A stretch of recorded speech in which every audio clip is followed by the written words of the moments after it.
Assalamualaikum warahmatullahi wabarakatuh. Anak-anakku, siswa dan siswi SMK Wahid Hasyim Surabaya kelas 12, baik program keahlian multimedia AKL dan OTKP. Gimana kabarnya? Mudah-mudahan semuanya diberikan kesehatan oleh Allah Subhanahu wa Ta'ala, diberikan rezeki yang berlimpah, rezeki yang barakah. Anak-anakku, hari ini waktunya pendalaman agama, melanjutkan materi yang sebelumnya, yaitu tradisi-tradisi Ahlus Sunnah wal Jamaah atau tradisi NU.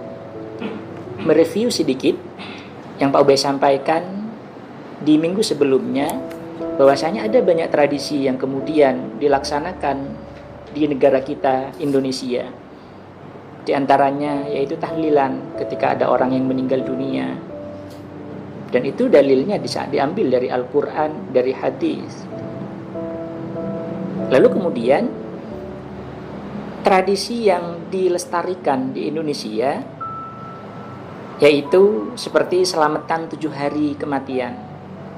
Biasanya tahlilan itu kalau di kita hari pertama, kedua, ketiga, keempat, kelima, keenam, dan kemudian di 7 itu sebagai hari terakhir.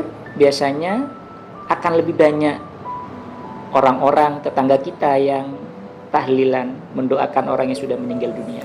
Apakah ini sesuatu yang sifatnya bid'ah atau tidak? Apakah ini bertentangan dengan ajaran agama Islam atau tidak? Maka Pak Ubay akan kemukakan beberapa dalilnya yang ini disampaikan oleh beberapa ulama di dalam banyak kitab. Di antaranya, di dalam kitab Az-Zuhud Al-Hawi lil Fatawi juz 2 halaman 178, Imam Ahmad ini salah satu imam hadis yang tidak diragukan lagi kesohihan hadisnya. Bagaimana bunyinya? Bismillahirrahmanirrahim. Wa bihi ilahi qala an Sufyan qala Taus innal mauta yuftanuna fi kuburihim sab'an fakanu yastahibbuna ayyu'ima anhum tilkal ayyam. Rawahul Ahmad. Dari Sufyan, beliau berkata bahwasanya sesungguhnya orang yang meninggal akan diuji di dalam kuburnya selama 7 hari. Oleh karena itu mereka, ulama-ulama salaf, menganjurkan bersedekah makanan dan pahalanya disampaikan, dihadiahkan untuk orang yang meninggal dunia. Ini berarti menjadi dalil bagi kita sebagai kaum nahwiyin atau sebagai siswa dan siswi SMK Wahid Hasyim yang kemudian berhaluan Ahlus Sunnah wal Jamaah sesuai dengan visi misinya. Ini menjadi dalil bagi kita semua bahwasanya selamatan 7 hari ketika ada orang yang meninggal dunia itu bukanlah sesuatu yang bertentangan dengan ajaran agama Islam, tidak. Jadi dalilnya sudah jelas bahwasanya orang yang meninggal dunia itu selama 7 hari akan diuji di dalam kuburannya. Pamungkasnya yaitu hari ke-7. Makanya dianjurkan untuk bersedekah yang pahala sedekahnya itu dikhususkan atau dihadiahkan untuk orang yang meninggal dunia. Lalu kemudian anak-anakku, apakah kemudian makanan yang dihadiahkan oleh keluarga kepada para pentakziah adalah sesuatu yang mubadzir, sesuatu yang sia-sia, sesuatu yang tidak ada gunanya? Maka Imam Bukhari di dalam kitabnya halaman 11, beliau menyampaikan satu hadis yang berbunyi an Abdullah bin Amr radhiyallahu anhuma anna rajulan sa'ala an-nabiy sallallahu alaihi wasallam ayyul islami khairun qala tut'imut ta'am wa taqra'us salam ala man arafta wa man la ta'rif. Dari Abdullah bin Amr radhiyallahu anhu bahwasanya ada seorang laki-laki bertanya kepada Rasulullah sallallahu alaihi wasallam, perbuatan apakah yang paling baik di dalam ajaran orang Islam wahai Rasul? Lalu kemudian Rasulullah SAW menjawab, yaitu menyuguhkan makanan dan mengucapkan salam, baik kepada orang yang kau kenal ataupun tidak kenal.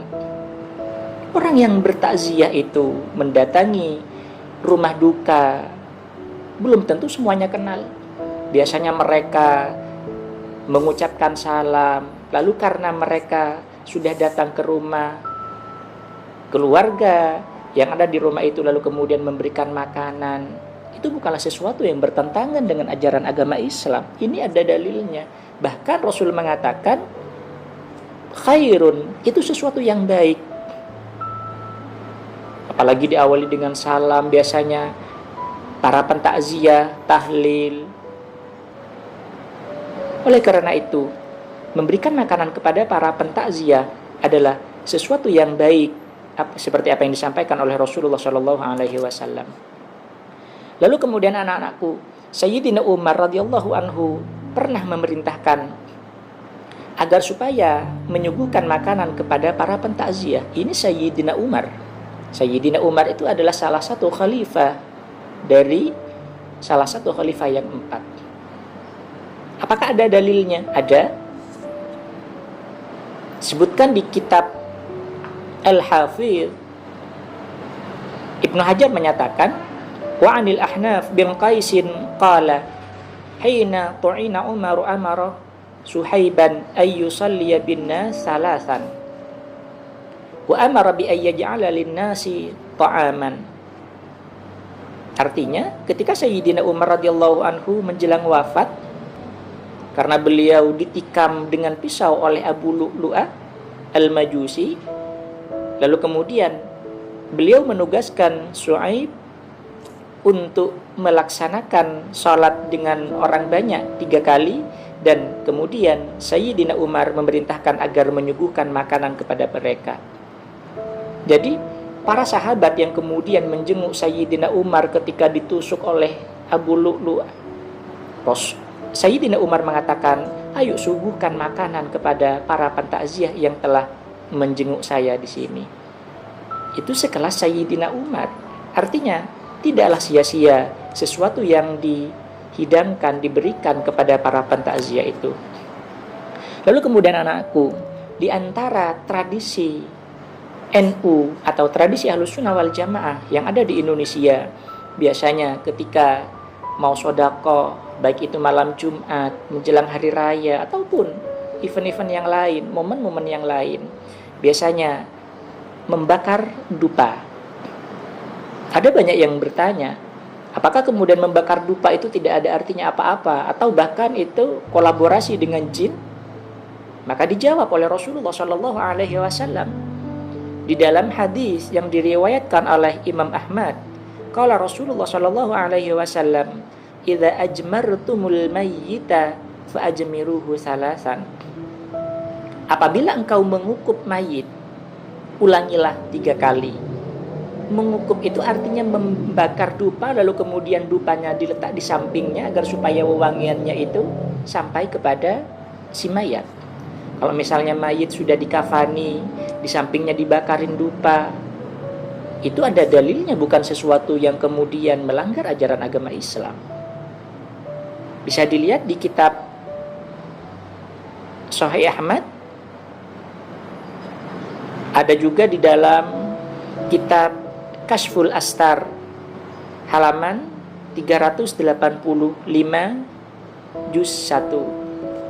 Anak-anakku yang dirahmati Allah, ada beberapa tradisi yang sudah Pak Ubay sampaikan. Silakan tradisi ini tetap dilestarikan sebagai bukti bahwasanya kita adalah siswa dan siswi dari SMK Wahid Hasyim Surabaya yang berhaluan Ahlussunnah wal Jamaah, sehingga kita tetap melestarikan budaya-budaya, tradisi-tradisi NU yang sudah terlebih dahulu dilestarikan oleh para pendiri NU di Indonesia.